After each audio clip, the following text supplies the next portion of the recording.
To address the issues facing Tennesseans today, from 10 News, this is Inside Tennessee.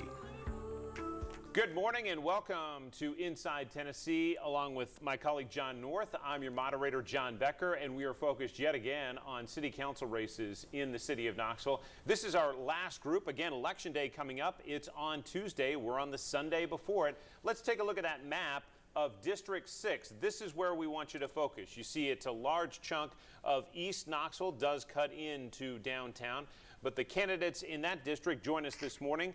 They are Garrett Holt, Deidra Harper, and Vice Mayor Gwen McKenzie, who is the incumbent in that race. Good to see all of you. And let's start with this, and we'll start with you, Mr. Holt. Why are you running for this position? John, that's a good question. I've probably been asked that more than any other the last few months. My why is really simple. I grew up here in Knoxville, was born and raised here, and I just really want to give back to the city I grew up in and care about. I've been here my whole life, and being on the outside looking in, I've seen this city transform into something so amazing since I was a little kid. But I still think where we are right now, we face major challenges that we don't proactively address here and now. We'll face years down the road and be looking back and asking ourselves, why didn't we do anything? We have a crime issue that's growing, budgetary deficits that continue to grow, and overall a culture within the city of Knoxville that doesn't grow its development that we need to really take our city forward. So I'm excited to be running for this position and do all I can to serve the city of Knoxville. Ms. Harper, your reason for running? I am Deidra Harper, and the reason why I am running is because there is an urgent need for someone to address the 42% poverty rate. No longer is a seat at the table enough. We need to be setting the table and advocating for the resources and things that we need within our community. And I'm also running on a 110% platform. Like I said, no longer is just 100% enough. We need to be giving that extra 10% to make sure that our district is growing and not only surviving, but moving it to thriving. So that is why I am running for City Council in District 6. Vice Mayor McKenzie, you're running for another term. Why are you going back for more? So I'm going back for more, running for re-election for 6th District City Council. We have made a lot of progress over these last 4 years, but there's still so much work that needs to be done to continue some of the good work that we've already started. And so I want to have another 4 years to finish that work, see it to fruition, and continue to plan and grow this city.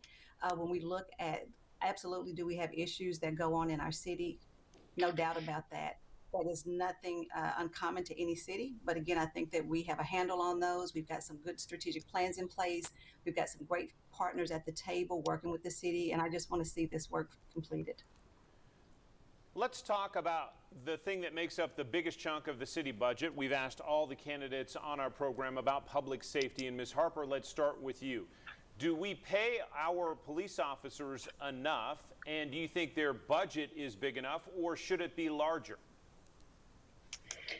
Honestly, I think over the last few years, when I've looked at the budget within the city of Knoxville, the police department has continued to receive funding from the city of Knoxville for their endeavors. So I do believe that they are getting resources every year, more resources allocated to their department. So the money is there for them to do those jobs that they are called to do.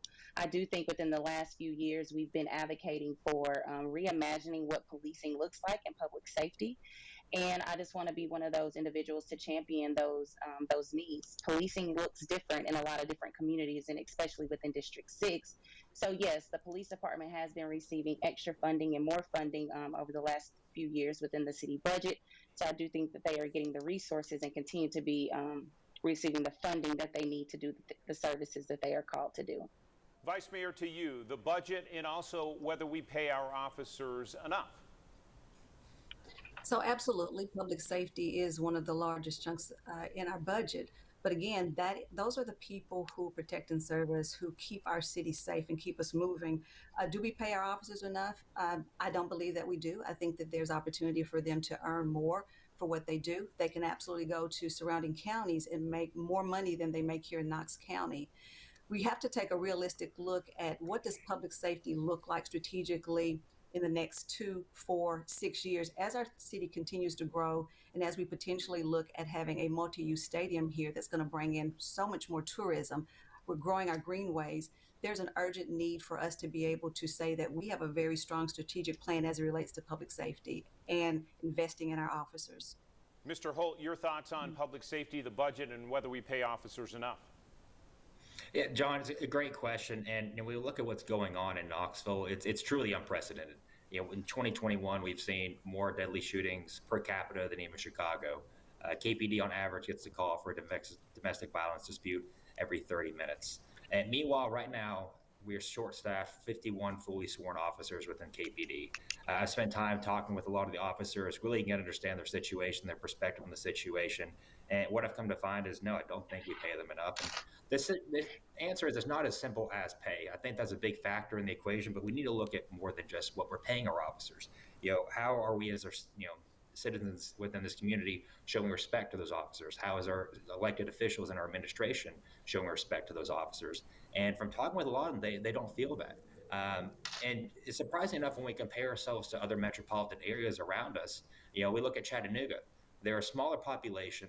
They get far fewer calls for service, yet they have more police officers than Knoxville does right now. And when we get back to the basics, out of the over 1,300 employees in the city, the police comprise over 500 of those as our core, most basic function, and I do not believe currently we're servicing those men and women as well as we should be. We've got to take a quick break on Inside Tennessee. Back with more topics and these three candidates for District 6 when we come back.